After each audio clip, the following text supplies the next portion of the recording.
Welcome to this BiofilmQ tutorial. My name is Hannah and today we will learn about filtering gating in the Visualization tab.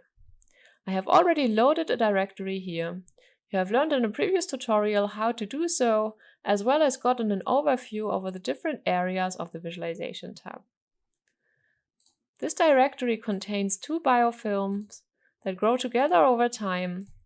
I have two fluorescence channels, which are displayed here in the merged view. One of the channels is represented by red color, the other one by a green color.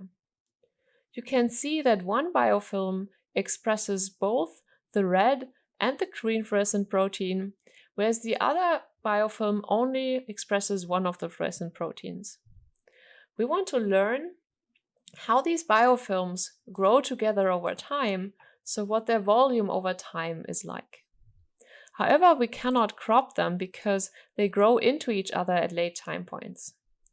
So the way to separate them from each other is to separate them by their fluorescence intensity in the channel, which is displayed green here. In order to find a good threshold for this, we will perform some plotting in a 2D XY scatter plot, where we choose the intensities in channel 1 and channel 2 for the axis.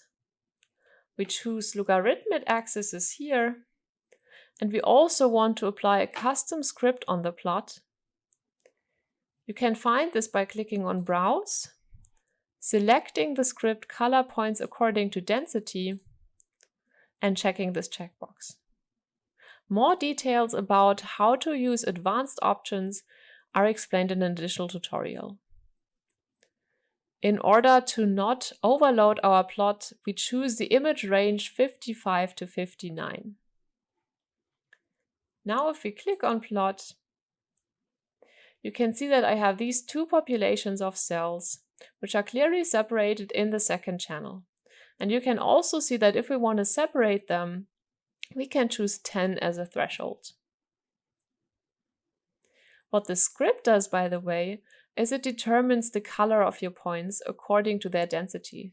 So it makes the separation of these two populations much easier and clearer for us. So 10 is our threshold. And we will now use the filtering gating option in order to apply this threshold. We do so by selecting the parameter that we want to filter by, in this case, intensity mean channel 2.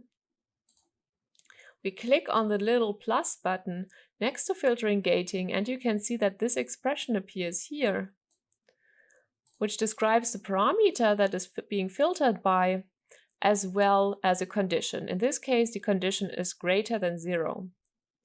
We will change this to greater than 10. And as a control, do the same plot again. Now we can see it is cut at the intensity level 10.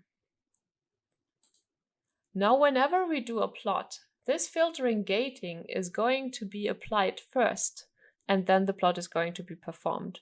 So any further plot we do with this filtering gating expression is going to be a plot that only corresponds to the biofilm that expresses both of the fluorescent proteins.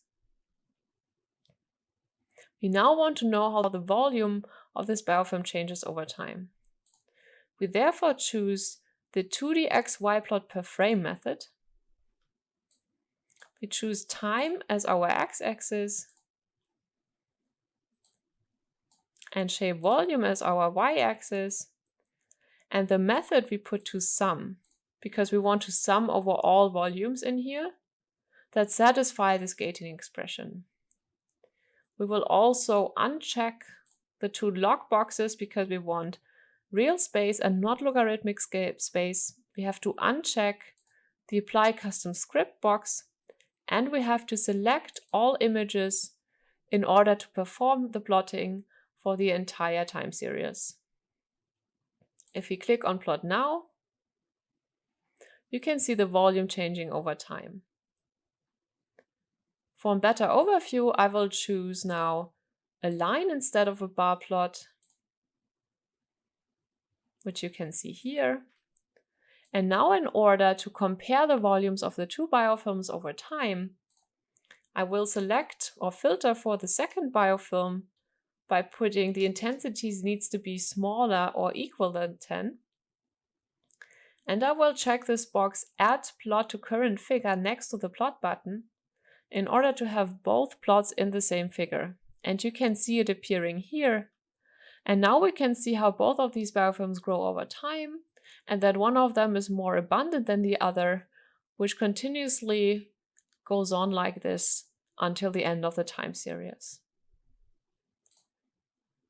You can filter for additional parameters by adding another parameter, clicking on it, clicking on the plus, and you can see now an additional filter expression appears. So you can use different and further filtering expressions to determine what kind of cubes you want to include in your data and which ones you want to exclude from plotting. Now we have learned how to use the filter and gating options. Other parts of the Visualization tab, for example the advanced options, are explained in additional tutorials.